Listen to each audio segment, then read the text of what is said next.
Bonjour à tout le monde, bienvenue sur Révélation TV Québec. Donc, nouvelle vidéo aujourd'hui, nouvelle étude biblique au sujet de l'enlèvement de l'Église.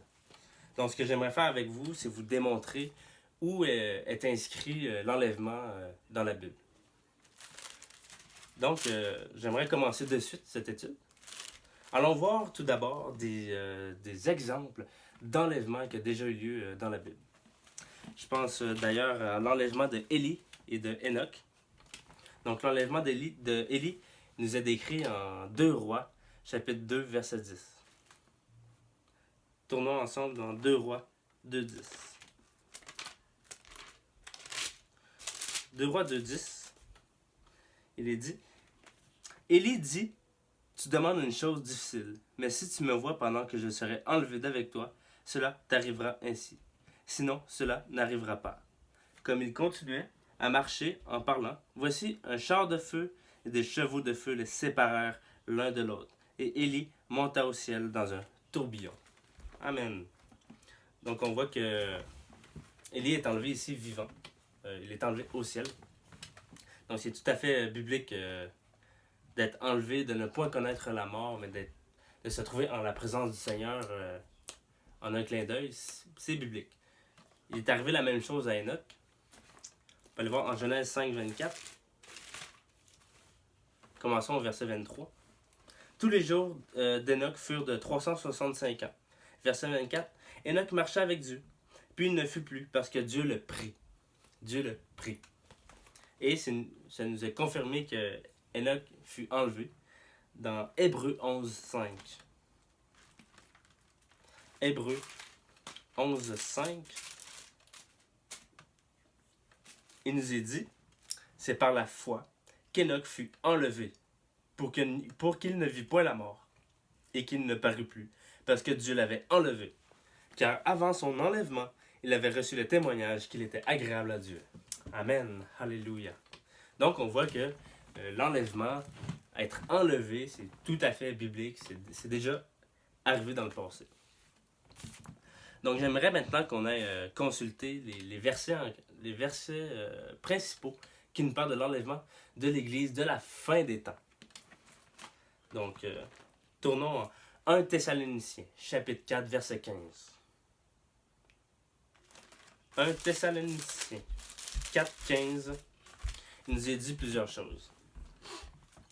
Voici en effet ce que nous vous déclarons d'après la parole du Seigneur. Nous les vivants, restés pour l'avènement du Seigneur, nous ne devancerons pas ceux qui sont morts. Car le Seigneur lui-même a un signal donné à la voix d'un archange et au son de la trompette de Dieu descendra du ciel et les morts en Christ ressusciteront premièrement. Ensuite, nous les vivants qui serons restés, nous serons tous ensemble enlevés avec eux sur des nuées, à la rencontre du Seigneur dans les airs. Ainsi, nous serons toujours avec le Seigneur. Consolez-vous donc les uns les autres par ces paroles. Donc, c'est très clair ici, hein? C'est très explicite que nous serons tous enlevés à la rencontre du Seigneur dans les airs. Donc, à ne pas confondre avec le retour de Jésus-Christ. L'enlèvement, c'est pas le retour de Jésus. C'est pas le retour physique où Jésus revient et dépose ses pieds sur terre. L'enlèvement, ça se déroule dans les airs. Jésus apparaît dans le ciel et on part à sa rencontre dans les airs.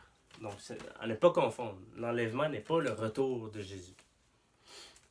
On a plusieurs détails dans ce passage-là. C'est que l'enlèvement va se produire à un signal donné, à la voix d'un archange et au son de la trompette de Dieu.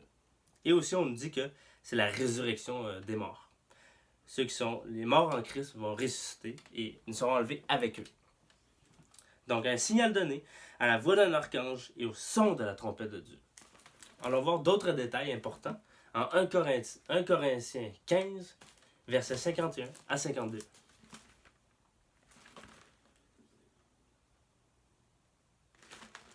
1 Corinthiens 15, 51, 52. Voici, je vous dis un mystère. Nous ne mourrons pas tous, mais tous nous serons changés. Verset 52, en un instant, en un clin d'œil, à la dernière trompette. La trompette sonnera, et les morts ressusciteront incorruptibles. Et nous serons changés. Amen.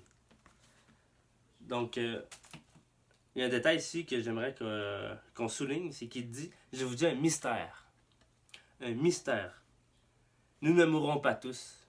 Donc, c'est clair que plusieurs ne connaîtront pas la mort, mais seront enlevés. Hein. Nous ne mourrons pas tous, mais tous nous serons changés. Et le détail important ici, c'est que c'est à la dernière trompette. À la dernière trompette. Donc, c'est probablement une dernière trompette dans une suite de trompettes. Et nous savons qu'il y a une suite de trompettes dans l'Apocalypse qui sont les 7 trompettes de l'Apocalypse. Donc, on sait que c'est la dernière. Donc, probablement la 7e trompette. Et ça nous est confirmé en Apocalypse chapitre 10, verset 7, où il nous est dit la chose suivante. Mais qu'au jour de la voix du 7e ange, quand il sonnerait de la trompette, le mystère de Dieu s'accomplirait, comme il l'a annoncé à ses serviteurs, les prophètes. Donc, il y a un lien avec Apocalypse 17 et 1 Corinthiens 15, 51, 52. Hein. Voici, je vous dis un mystère. Voici, je vous dis un mystère. Mais qu'au jour de la voix du 7e ange, quand il sonnerait de la trompette, le mystère de Dieu s'accomplirait. Donc, quand on parle de mystère, hein, ça nous parle de l'Église. Ça nous parle vraiment de l'enlèvement, la résurrection des morts, le jour de notre salut. Donc, on nous dit que c'est le 7e ange lorsqu'il sonnerait de la trompette. Donc, on sait maintenant que c'est à la 7e trompette que la résurrection des morts, l'enlèvement, a lieu. Donc, allons voir qu'est-ce qui nous est dit au sujet de la 7e trompette, qui se situe en Apocalypse 11, verset 5. Donc, on va le lire. Le 7e ange sonna de la trompette. Il eut dans le ciel de fortes voix qui disaient: le royaume du monde est remis à notre Seigneur et à son Christ. Il régnera au siècle que des siècles. Donc, on voit ici qu'il y a des fortes voix. Comme il nous est dit en 1 Thessaloniciens 4, 15, à un signal donné, à la voix d'un archange et au son de la trompette de Dieu. Donc la trompette sonne et on a les fortes voix ici qui dit: le royaume du monde est remis à notre Seigneur. Verset 18, 11-18, il nous est dit: les nations se sont irritées et ta colère est venue. Et le temps est venu de juger les morts, de récompenser tes serviteurs les prophètes, les saints et ceux qui craignent ton nom. Donc c'est le temps de les récompenser. C'est le jour de leur salut. Donc la 7e trompette sonne, les fortes voix. C'est le temps de récompenser les serviteurs, les prophètes, ceux qui craignent son nom et les saints. Verset 19. Et le temple de Dieu dans le ciel fut ouvert, et l'arche de son alliance apparut dans son temple. Il y eut des éclairs, des voix, des tonnerres, un grand tremblement de terre et une forte grêle. Donc au verset 19, on voit l'apparition de Jésus dans le ciel. On dit: le temple de Dieu fut ouvert et l'arche de son alliance. Ici, c'est une symbolique du Fils de l'homme, de Jésus qui apparaît dans le ciel. Le temple de Dieu, hein, l'arche de son alliance, de l'alliance, c'est Jésus. Ça nous est dit ici en Hébreu 13, 20. Hébreu 13, 20. Que le Dieu de paix, qui a ramené d'entre les morts le grand pasteur des brebis, par le sang d'une alliance éternelle, notre Seigneur Jésus. Donc l'arche de l'alliance, c'est Jésus qui apparaît dans le ciel, dans le temple de Dieu. Temple de Dieu qui est Jésus. Et là, on arrive au verset 12. Au chapitre 12 d'Apocalypse. Où on décrit une femme enfantant un enfant. Donc, on va aller lire ce passage. C'est vraiment la suite de la 7e trompette. On est dans la 7e trompette. Donc, chapitre 12. Un grand signe parut dans le ciel. Une femme enveloppée du soleil, la lune sous ses pieds et une couronne de 12 étoiles sur sa tête. Elle était enceinte et elle criait, étant en travail et dans les douleurs de l'enfantement. Un autre signe parut encore dans le ciel. Et voici, c'était un grand dragon rouge ayant 7 têtes et 10 cornes, et sur ses têtes 7 diadèmes. Sa queue entraînait le tiers des étoiles du ciel et les jetait sur la terre. Le dragon se tint devant la femme qui allait enfanter, afin de dévorer son enfant lorsqu'elle aurait enfanté. Verset 5. Elle enfanta un fils, qui doit paître toutes les nations avec une verge de fer, et son enfant fut enlevée vers Dieu et vers son trône. Et la femme s'enfuit dans le désert où elle avait un lieu préparé par Dieu afin qu'elle y fût nourrie pendant 1260 jours. 1260 jours qui est 3 ans et demi. Et là, il y a une suite au chapitre 12. Mais on va s'arrêter là. Donc, qui est cette femme et cet enfant? Donc, certains vont dire, ça c'est un flashback de la naissance de Jésus. La femme c'est Marie, puis l'enfant c'est Jésus.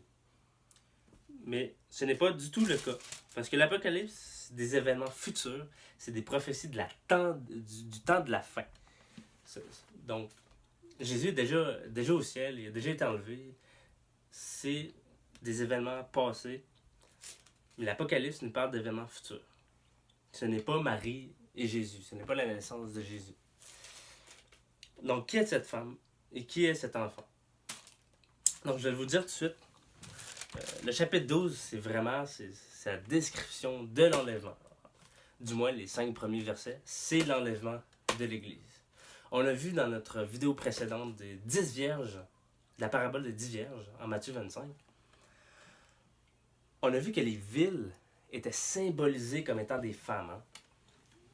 On a vu ça dans notre étude. Et on a vu que l'épouse de Christ, la femme de l'agneau, ce n'était pas l'Église, mais c'était la nouvelle Jérusalem céleste, la Sainte Cité. On peut aller voir, on peut retourner faire une petite rétrospective. Là. Apocalypse 21:2. Et j'ai vu descendre du ciel d'auprès de Dieu la ville sainte, la nouvelle Jérusalem, préparée comme une épouse qui s'est parée pour son époux. Apocalypse 21:9. Puis un des 7 anges qui tenait les 7 coupes remplies des 7 derniers fiots vint, et il m'adressa la parole en disant: Viens, je te montrerai l'épouse, la femme de l'agneau. Il me transporta en esprit sur une grande et haute montagne. Il me montra la ville sainte, Jérusalem, qui descendait du ciel auprès de Dieu, ayant la gloire de Dieu. Amen. Ésaïe 62:4. On ne te nommera plus délaissé. On ne nommera plus ta terre désolation, mais on t'appellera mon plaisir en elle, et l'on appellera ta terre épouse. Car l'Éternel met son plaisir en toi, et ta terre aura un époux. Donc, on voit que la nouvelle Jérusalem, c'est la femme de Christ. L'épouse de Christ, c'est la nouvelle Jérusalem céleste. Donc, si on va voir au début du chapitre 12, un grand signe parut dans le ciel, une femme enveloppée du soleil, la lune sous ses pieds, une couronne de 12 étoiles sur sa tête. La symbolique du chiffre 12, qui symbolise le peuple de Dieu, les 12 tribus d'Israël. Donc, on nous parle bel et bien de la Jérusalem céleste ici. La femme, ici au chapitre 12, c'est la Jérusalem céleste. D'accord? Qui est notre mère d'ailleurs. Ah! Il y a un texte qui nous dit que la Jérusalem céleste, c'est notre mère. En Galates 4:22, il y a un texte très intéressant qui nous dit: Car il est écrit qu'Abraham eut 2 fils, un de la femme esclave et un de la femme libre. Mais celui de l'esclave naquit selon la chair, et celui de la femme libre naquit en vertu de la promesse. Ces choses sont allégoriques. Car ces femmes sont 2 alliances. L'une du mont Sinaï, enfantant pour la servitude, c'est Agar. Car Agar, c'est le mont Sinaï en Arabie. Et elle correspond à la Jérusalem actuelle, qui est dans la servitude avec ses enfants. Mais, verset 26, mais la Jérusalem d'en haut est libre. C'est notre mère. C'est notre mère. J'aimerais apporter votre attention au verset 26. La Jérusalem d'en haut est libre. C'est notre mère. Donc, dans ce texte, on nous fait la différence entre la Jérusalem terrestre et la Jérusalem céleste. Donc, la Jérusalem d'en haut, c'est la mère de tous les croyants, de tous les chrétiens, ceux qui sont nés de nouveau, qui ont mis toute leur foi, leur confiance en Jésus-Christ seul. C'est notre mère. Donc, l'enfant qui est accouché de la Nouvelle Jérusalem au chapitre 12, c'est l'Église. C'est l'Église de Christ. Le dragon qui se tint devant la femme qui allait enfanter afin de dévorer son enfant, lorsqu'elle aurait enfanté, verset 5, elle enfanta un fils qui doit paître toutes les nations avec une verge de fer, et son enfant fut enlevé vers Dieu et vers son trône. Donc, elle enfanta un fils qui doit paître toutes les nations avec une verge de fer. Ce terme-là, paître avec une verge de fer, c'est vraiment associé à l'Église, aux croyants, aux chrétiens. On va aller voir des textes qui nous le confirment. Allons voir en Psaume 2,7. Psaume 2.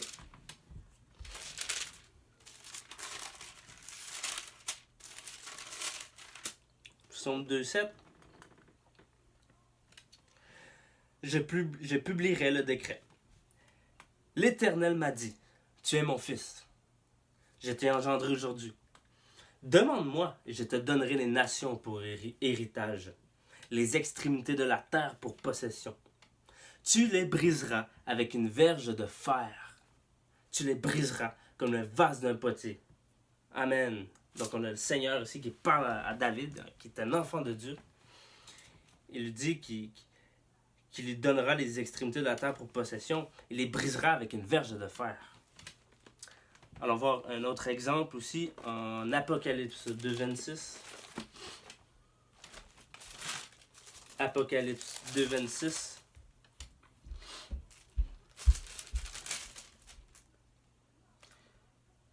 À celui qui vaincra et qui gardera jusqu'à la fin mes œuvres, je donnerai autorité sur les nations. Il les pètera avec une verge de fer, comme on brise les vases d'argile, ainsi que moi-même j'en ai reçu le pouvoir de mon Père. Donc c'est Jésus ici qui s'adresse, qui dit que celui qui vaincra, il lui donnera les nations, il lui donnera autorité sur les nations. Il les pètera avec une verge de fer. Donc on parle des enfants de Dieu ici, des chrétiens. Et c'est à celui qui vaincra, c'est par la foi. Hein. À celui qui vaincra, ce qui a triomphé du monde, c'est notre foi. Donc on parle des enfants de la foi ici. À celui qui vaincra, qui gardera jusqu'à la fin mes œuvres, je donnerai autorité sur les nations et les pètera avec une verge de fer comme on brise les vases d'argile, ainsi que moi-même, j'en ai reçu le pouvoir de mon Père. Donc on parle des enfants de Dieu ici. Donc le chapitre 12, c'est vraiment très clair et explicite, comme décrit l'enlèvement de l'Église ici. La Nouvelle Jérusalem, qui est notre mère, accouche de nos corps glorifiés, de nos corps incorruptibles, comme on voit dans 1 Corinthiens 15. C'est vraiment une symbolique de l'enlèvement. Et là, le dragon qui est Satan, hein, qui essaie de déjouer le plan de Dieu, qui essaie de dévorer nos corps, ça ne fonctionne pas. Il est précipité sur la terre. Si vous lisez la suite, hein, au chapitre 7, Apocalypse 12, 7, il y a une guerre dans le ciel. Michel et ses anges combattirent contre le dragon. Et le dragon et ses anges combattirent. Et vous lirez la suite du chapitre 12. Hein. Il y a une guerre avec Michel et ses anges qui précipitent Satan sur terre. Et on voit qu'il y a un lien avec Daniel 12, qui nous parle de l'enlèvement aussi. Daniel 12. En ce temps-là se lèvera Michael. Daniel 12, verset 1. En ce temps-là se lèvera Michael, le grand chef, le défenseur des enfants de ton peuple. Et ce sera une époque de détresse telle qu'il n'y en a point eu de semblable, depuis que les nations existent jusqu'à cette époque. En ces temps-là, ceux de ton peuple qui seront trouvés inscrits dans le livre seront sauvés. Plusieurs de ceux qui dorment dans la poussière de la terre se réveilleront, les uns pour la vie éternelle et les autres pour l'opprobre, pour la honte éternelle. Amen. Donc on parle de la résurrection dans Daniel 12, le jour de la résurrection, qui est l'enlèvement. Et on nous dit qu'en ce temps-là se lèvera Michael. Et l'ange Michael, il n'y a pas beaucoup de passages qui nous en parlent. Je pense qu'il y a juste 2 passages dans Daniel, puis dans Apocalypse 12, où on nous parle de l'enlèvement. Donc, j'aimerais vous montrer une dernière pièce de casse-tête, en fait, qui est liée avec Apocalypse 12. C'est Ésaïe 66:6. Dans Ésaïe, on a vraiment un lien là, avec ce qu'on vient de lire en Apocalypse 12. Ésaïe 66, verset 6. Une voix éclatante sort de la ville. Une voix sort du temple. Hein, une voix. On a un lien encore avec 1 Thessaloniciens 4,15, hein, un signal donné à la voix d'un archange. Une voix éclatante sort de la ville, une voix sort du temple, c'est la voix de l'Éternel qui paie à ses ennemis leur salaire. Elle a enfanté avant que les souffrances lui vinssent. Elle a donné naissance à un fils. Qui a jamais entendu pareille chose? Qui a jamais vu rien de semblable? Un pays peut-il naître en un jour? Une nation est-elle enfantée d'un seul coup?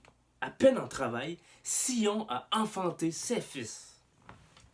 Ouvrirai-je le sein maternel pour ne pas la laisser enfanter, dit l'Éternel, moi qui fais naître, empêcherai-je d'enfanter, dit ton Dieu? Réjouissez-vous avec Jérusalem, faites d'elle le sujet de votre allégresse, vous tous qui l'aimez. Tressaillez avec elle de joie, vous tous qui menez deuil sur elle, afin que vous soyez nourris et rassasiés du lait de ses consolations, afin que vous savouriez avec bonheur la plénitude de sa gloire. Amen. Donc on a vraiment une symbolique ici de l'enlèvement de la nouvelle Jérusalem, là, qui accouche des enfants de Dieu, des corps glorifiés des enfants de Dieu. À peine en travail, Sion a enfanté ses fils. Une voix éclatante sort de la ville. Amen. Donc, l'enlèvement est vraiment décrit symboliquement comme un accouchement. Et on a plusieurs versets clin d'œil ici. Matthieu 24,8, avant qu'on se quitte. Matthieu 24,8.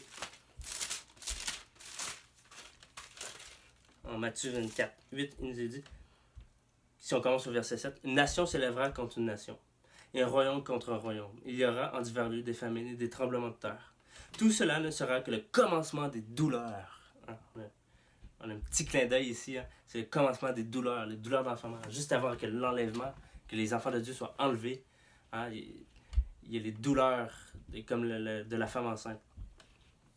En Marc 13,8 aussi. Je crois que c'est écrit sensiblement pareil. Nation s'élèvera contre une nation. Ouais, c'est le même texte. 1 Thessaloniciens 5,3.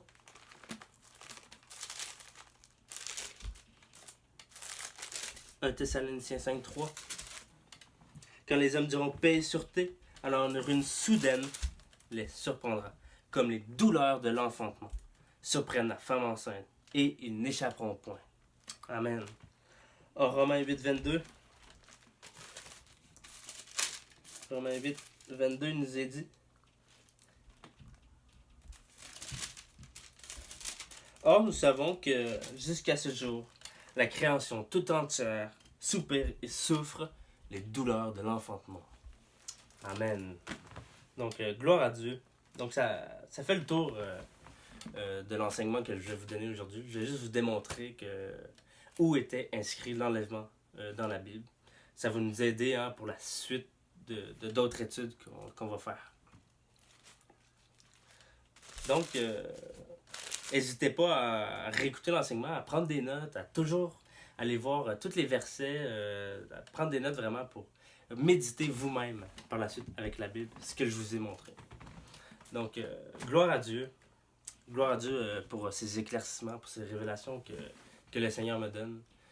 Et je vous invite vraiment à partager cette vidéo afin que le plus grand nombre puisse être réveillé, puisse savoir la vérité. Donc, soyez tous bénis au nom du Seigneur Jésus. Et moi, je vous dis à la prochaine. Soyez tous bénis. Hein. On se voit prochainement pour une autre vidéo, un autre enseignement. Bye!